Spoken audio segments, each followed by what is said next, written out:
নমস্কার সবাইকে, আরও একবার আমার চ্যানেলে তোমাদের সকলকে স্বাগত। আশা করি তোমরা সকলেই খুব ভালো আছো। আর আমি না গো, আমি না তেমন একটা ভালো নেই। মায়ের যে অনেক দিন ধরেই শরীর খারাপ সেটা তো তোমরা জানোই।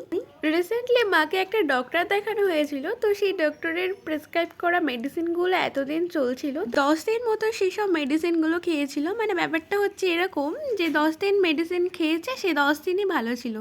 যেই মেডিসিন খাওয়া বন্ধ করে দিয়েছে আবারও জাগার তাই। মানে প্রবলেমটা এখনো পর্যন্ত সলভ হয়নি। তো সেই সাথে ডক্টর কয়েকটা টেস্টও করতে দিয়েছিল, কিন্তু সেগুলো আমাদের তখনই করা হয়েছিল না। তো আজকেই ভাবলাম যাই করেই আসি টেস্টগুলো, কিন্তু আমাদের আস্তে আস্তে আমাদের ফার্স্ট ট্রেনটা মিস হয়ে যায়। তাতে কোনো প্রবলেম নেই, 15 মিনিট পরেই ছিল একটা ট্রেন, আর আমাদের টিকিটও কাটা হয়েছিল না, তার জন্য আমি টিকিটটা কেটে নিয়ে আসি। আর 5 মিনিট বসার পরে চলে এসেছিল ট্রেন। আর এখন জানো তো বাজে মোটে 9:30। আর রোদের এতটাই তেজ, আমি আমার মুখটা এইভাবে বেঁধে নিয়েছিলাম। আর এই যে মা এখানে একটু কথা বলে, আর ফার্স্টে হবে ব্লাড টেস্ট, এই কারণে মাকে যেতে বলেছিল সেকেন্ড ফ্লোরে। তো আমরা গ্রাউন্ড ফ্লোর থেকে লিফট ইউজ করেছিলাম, কারণ সিঁড়ি দিয়ে তো মা ওঠা নামা করতে ভীষণ প্রবলেম হয়, মায়ের পায়ে ব্যথার একটা প্রবলেম আছে।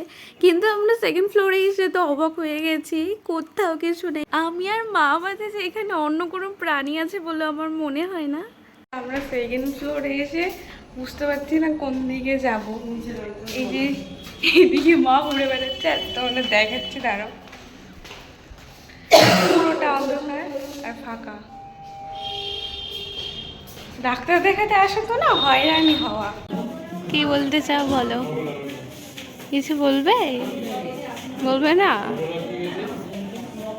ওহো, পুচকেটার হাসিটা জাস্ট একবার দেখো। আমি যখন ফার্স্ট ফ্লোরে আসি আর ওর পেছনের চেয়ারটাতে বসি, তখন দেখবো আমার সাথে কথা বলার চেষ্টা করছে, বাট পুচকেটা না এখনো কথা বলতে পারে না। ও যদি কথা বলতে পারতো না, ও যে কত কথা বলতো আমার সাথে।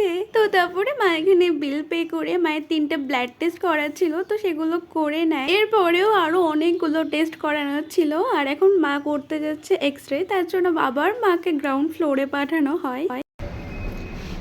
জানি একবার ওপর একবার নিচ, একবার ওপর একবার নিচ। তাও যদি সুস্থ হতাম তাও তো হতো।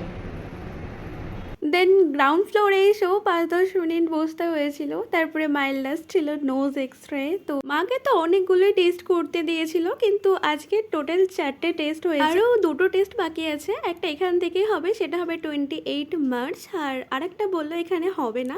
তো ভীষণই খিদে পেয়ে গেছে, সকালে বাড়ি থেকেও না খেয়ে বেরিয়েছিলাম, একবারে ওখানে গিয়েছিলাম, কারণ মায়ের তো না খেয়ে রক্ত দেওয়ার ব্যাপারটা ছিল, তার জন্য আমারও খাওয়া হয়নি। তো হালকা পাতলা কিছু খেয়ে আমাদের ট্রেন চলে এসেছিলো, ট্রেনে উঠে পড়েছিলাম। আর এখানে যে আমি মাকে কী বলছিলাম হাত দেখিয়ে দেখিয়ে আমি জানি না। বাড়িতে এসে মা ভাত করেছিল, আর এখানে শঙ্কর মাছ আর গরম গরম বেগুন ভাজা ছিল। আজকে যে বাড়িতে এসেছিলাম কটার সময় সেটা ঠিক মনে নেই, কিন্তু বাড়িতে আসার পরে স্নান খাওয়া দাওয়া তো করেছি, তার মধ্যে মা ভাত করেছে, মাছের ঝোল করেছে, তারপরে আমরা খেতে বসেছি। সে কী কী খেয়েছি সেটা তো তোমরা দেখেইছো। সকালে যেহেতু মা রান্না করেও যেতে পারেনি, দেখতেই পেলে অনেক সকাল সকাল বেরিয়েছিলাম, 9টা 2-এর ট্রেন ধরেছিলাম, হ্যাঁ এটা আমার মনে আছে। তো তখন আর মা কি রান্না করবে, আর বাবাও বেশি ছিল, এই কারণে বাবাও তো রান্না বান্না করতে পারেনি, তার জন্য মা তো এসেই রান্না করেছিল। আর বিকালবেলা আমি ভাবছো দাদু সাজছি কেন, আর আমি একটা গেছিলাম বাজারে, হ্যাঁ বাজারে গিয়েছিলাম আমি লিপস্টিক কেনার জন্য। আর এই দাদাটা আমি ব্লগ করছি দেখে আমাকে বারবার বলছিল তুমি ব্লগ করো, কটা সাবস্ক্রাইবার, কতদিন ধরে ব্লগ করো, এইসবই জিজ্ঞাসা করছিল। এতগুলো লিপস্টিকের মধ্যে কিছু কোনো একটা চয়েস করা যায় বলো? তার জন্য আমি দাদাটাকে বলছিলাম যে তুমি এর মধ্যে থেকে যে কোনো একটা চয়েস করে দাও। দাদাটা আমাকে এইটা চয়েস করে দিয়েছিল, কিন্তু না, লাস্টে আমি আমার পছন্দ মতন এইটাই নিয়েছিলাম। ওই সাথে একটা নেল পলিশও নিয়ে নিয়েছিলাম। আর বাজারে গেছে খালি মুখে তো ফিরে আসা যায়, তাই বাবাই 2টো চিকেন রোল কিনে দিয়েছিল। আর নেল পালিশটা জানো তো আমার লিপস্টিকের থেকেও বেশি পছন্দ হয়েছিল। মানে নেল পালিশটা এমনভাবে নেওয়া হয়েছে, মানে গিয়েছি তো দেখেছি আর পছন্দ হয়ে গেছে, ব্যাস নিয়ে চলে এসেছি। আর এই যে বাড়িতে এসে আগের নেল পালিশ রিমুভ করে মা আমাকে এটা পরিয়ে দিয়েছিল।